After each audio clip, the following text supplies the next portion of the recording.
Kumusta mga boss? Welcome na naman po sa aking channel.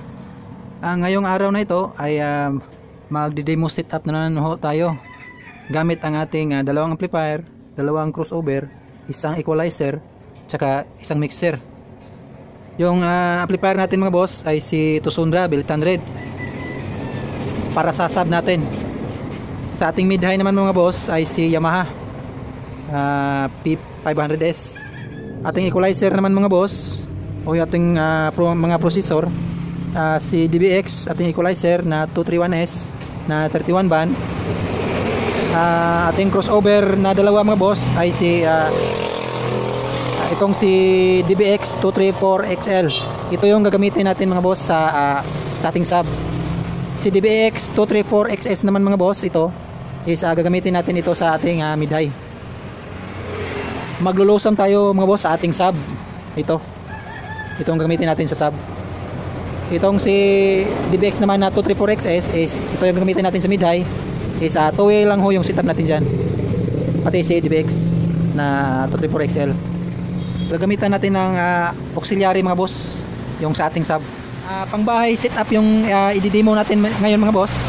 Pero pwede nyo rin gamitin sa pang battle setup. Tingnan natin sa likod mga boss kung paano natin i-connect yung mga wire nya.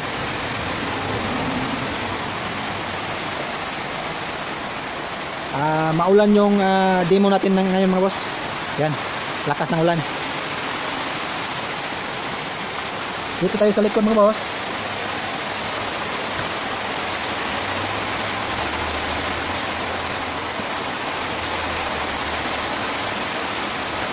Una mga boss is dito tayo sa ating mixer. Yung out ng ating mixer mga boss is PL yung kanyang gamit. Is gumawa ko ng lagyan ko ng mono jack plug to PL yung RCA. Yan, kasi wala tayong available na PL to RCA, kaya ito yung ginamit ko. Lagyan ko ng PL mono jack plug to PL. Dito sa out ng ating mixer mga boss, left and right, yan natin nilalagay. Yan, dito sa out ng ating mixer ay papuntang input ng ating equalizer.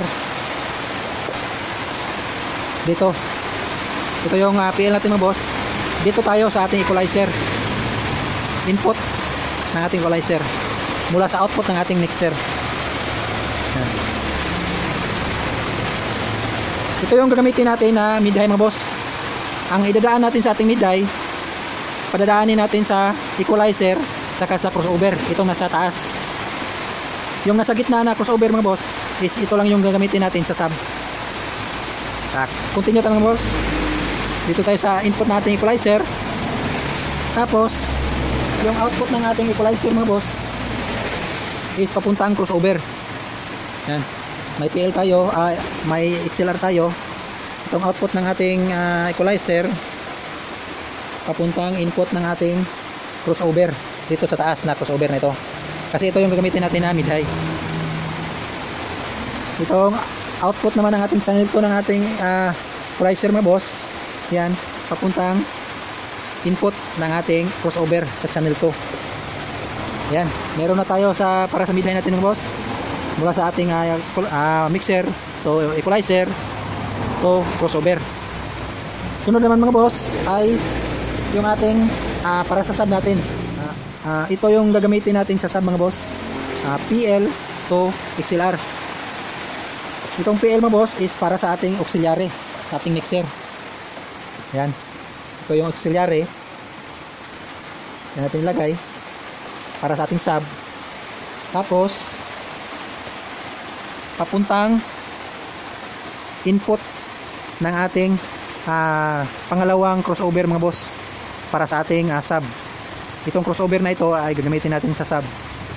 Dito natin input sa channel 1. Maglo-losam tayo mga boss para sa ating sub. Engage natin yung losam. Ito, engage po natin ito. Yan. Tapos mga boss, Yung gagamitin natin na out mga boss is yung channel 1 lang para sa ating output ng ating sub. Kasi ito lang yung pag naka-engage kasi yung low sum, itong channel 1 lang ang may low sum.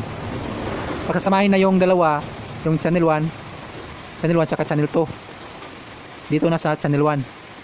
Dito natin lagay mga boss sa ating sub output papuntang input ng ating amplifier dito sa baba. Yan, ito yung gagamitin natin sa sub CBL800. Isiset natin sa parallel mga boss si Tosundra. Yan, set natin sa parallel. Yung channel 1 lang yung lagyan natin is na mono stereo na ho yan. Yan mga boss, kung gusto nyo pang dagdagan ng amplifier is dito lang kayo mag-connect sa kanyang link papunta sa kabilang amplifier. Kung gusto nyo dalawang amplifier para sa sub. Yan. Yung mid-high pala mga boss is lagyan natin ng output. Yung ating amplifier naman mga boss sa ating mid-high, ito si Yamaha. Naka 3-way ho. 2-way pala yung ating crossover sa mid-high. Ito yung gagamitin natin. XLR.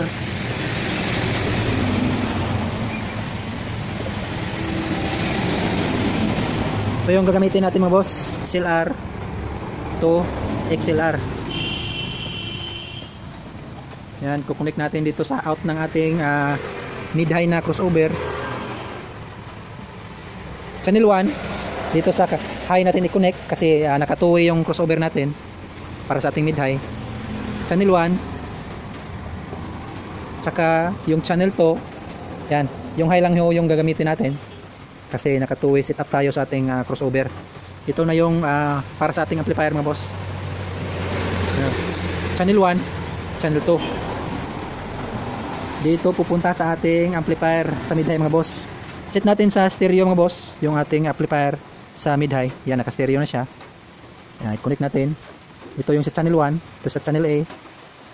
Yan, ito yung channel 2 dito sa channel B ng ating amplifier. Yan na ho mga boss yung connection ng ating pangbahay, pero pwede rin sa pang-battle na setup. Pwede nyo rin gamitin sa pang-battle. Recap tayo mga boss. Yung output ng ating mixer, ito output left and right is papunta ho itong equalizer. Ito input ng ating equalizer. Yan, channel 1, channel 2. Tapos yung output naman ng ating equalizer mga boss is papunta dito sa ating crossover sa ating mid-high. Yan, ito yung channel 1, channel 2. Ito yung galing sa ating crossover. Ito yung galing sa ating equalizer na output. Galing ho ito ng ating equalizer. I-input siya dito sa ating crossover para sa ating mid-high. Tapos yung output mga boss ng ating crossover, ito yung dalawa sa high is papunta ho itong amplifier sa ating mid-high. Ayan, ito ho yung dalawa. Tapos mga boss, yung ating crossover sa ating sub, ito yung kanyang input. Yung output pala is galing dito sa ating auxiliary ng ating mixer. Yan, ito ho, aux 1 is papunta ho itong crossover 2 para sa ating sub. Itong crossover na ito, itong crossover na ito yung gagamitin natin sa sub is mag-input siya dito sa pangalawa nating crossover. Tapos yung out nya is nakalusam tayo, papunta siyang amplifier. I-input siya dito sa ating sub amplifier, itong nasa baba. Yan, naka-parallel ho yung settings natin sa amplifier na ito. Yan mga boss, isa sound check natin.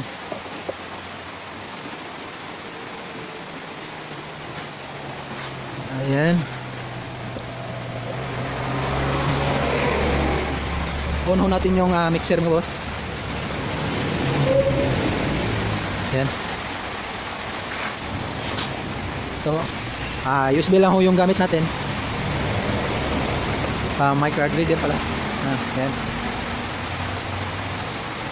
Yan, okay na yung tunog. Okay na yung audio natin. Yung gamit pala natin na mga speaker box mga boss ay si RCF D15 dalawa, tsaka dalawang bullet mid-high na D10. Yan po yung gamit natin na speaker box sa ating testing. Yan mga boss. Una nating sa sound check mga boss ay si sub, itong si BL800. Ito yung unang isa sound check natin. Yan. On natin mga boss.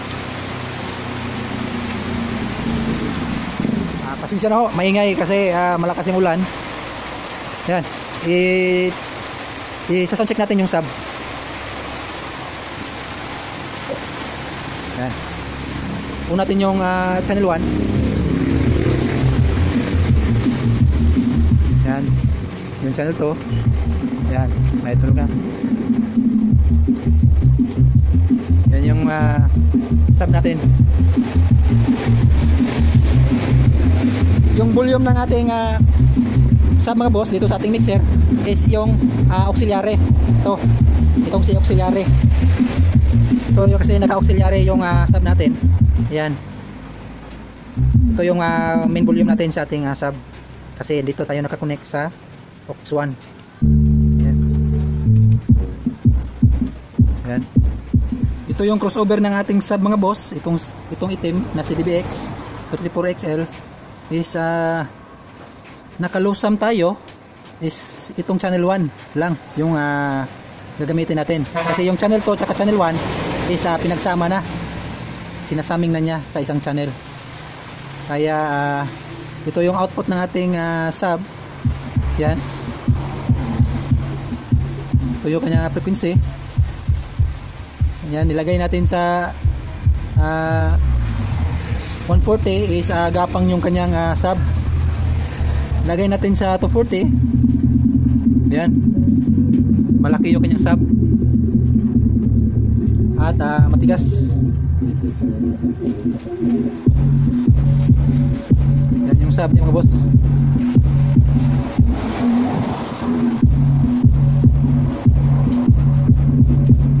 Yung kanyang gain output mga boss, gain input is yung galing sa ating mixer is dapat para sa akin mga boss dapat naka 0 lang siya. Yan. Yung frequency kung gusto nyong gawing smooth bass is 140. Yun, gapang yung kanyang kick. Kung gusto nyong patigasin konti is na maganda sa 200, or yung matigas talaga is nasa 240. Para sa akin mga boss, nasa 200 to 240 yung maganda na sub. Lagay na lang natin ngayon sa 240 mga boss. Yan, yung sub. Susunod mga boss ay yung mid-high natin. Patayin muna natin si sub. Yan. Yung mid-high naman mga boss, itong si Yamaha P500S. Yan. On natin. Ayun, naka-on na pala. Yan. Yung ating mid-high mga boss is ginamitan natin ng equalizer saka crossover. Itong nasa taas na crossover saka itong equalizer. Ginawa natin itong mid-high mga boss. Itong equalizer saka crossover is iset natin siya sa mid-high. Yan. Yung channel 1 saka channel 2. Gawin natin itong mid-high mula sa 250 Hz hanggang 20k Hz. Yan yung depende na ho sa inyo kung anong settings nyo sa inyong equalizer. Pero sa akin ito. Yan. Yung crossover naman mga boss, i-test muna natin yung ating mid-high. Yan, open ho natin itong ating volume ng ating amplifier. Yan. Tapos yung kanyang output ng ating mid-high mga boss, ito. Channel 1 tsaka channel 2. Yung volume pala nating mixer. Yan. Yan. Ito yung channel 1 mga boss, ito yung channel 2. Yung channel 1 muna. Ito yung channel 1. Ito yung kanyang frequency.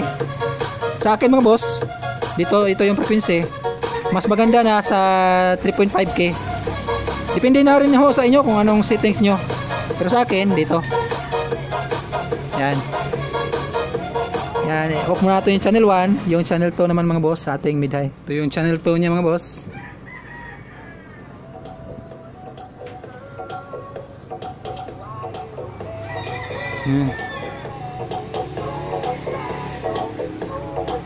Yung channel 2 tsaka ito yung channel 1. Pagsabayan nyo itong dalawa mga boss.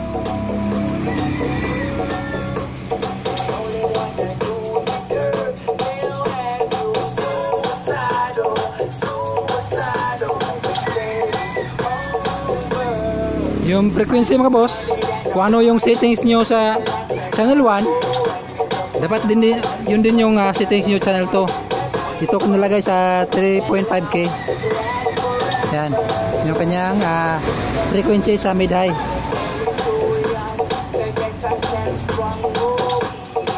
Yan. Dito sa equalizer naman mga boss, ito yung settings channel 2.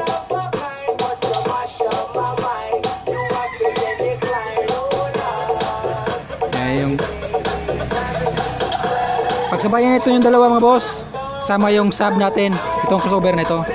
Ito yung sa sub.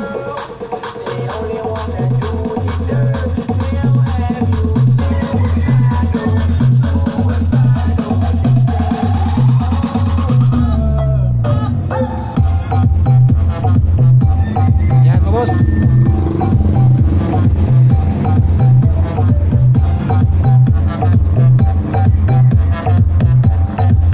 Sub niya, kunyari ito yung sa main output volume.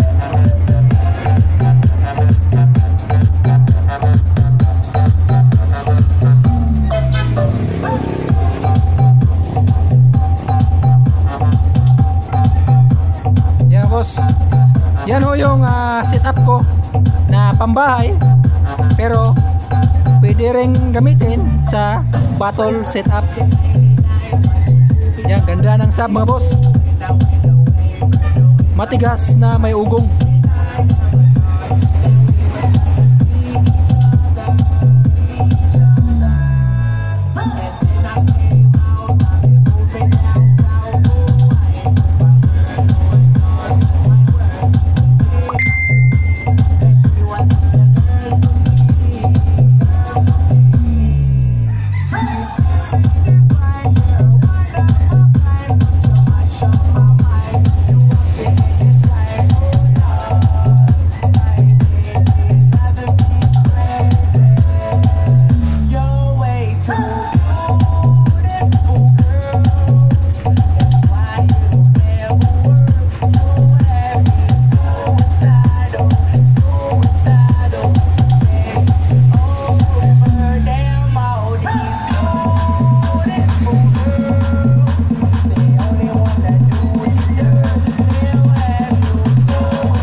Salamat sa panonood mga boss.